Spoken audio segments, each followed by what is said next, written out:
Moje meno je Vladimír Podolinský, v potravinárskej skupine Tavris Group pôsobím už 6. rok. Skupinu tvoria 4 výrobné závody s rôznymi predmetmi výroby, vlastná divízia logistiky a celoslovenská sieť predajní.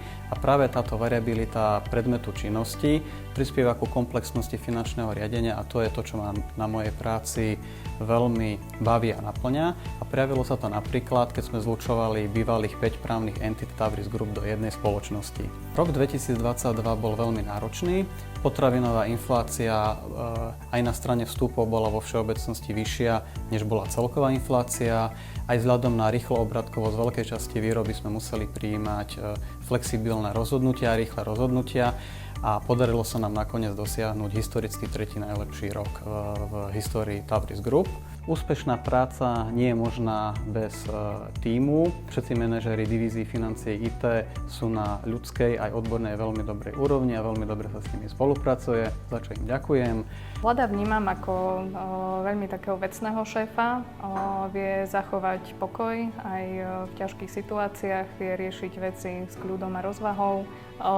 Veľmi si na ňom vážim jeho ľudskosť, to, že vie si priznať chybu a omyl. Dáva prednosť racionálnym riešeniam,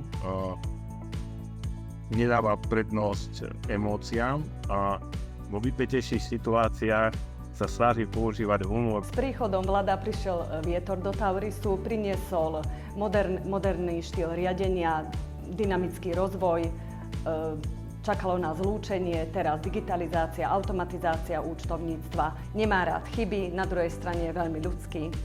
Pracovné vyťaženie balansujem prostredníctvom času stráveného s rodinou a napríklad veľmi radi spolu cestujeme a zároveň mám jedno hobby, venujem sa genealógii, zostavujem rodokmene a napísal som napríklad aj rodinnú kroniku.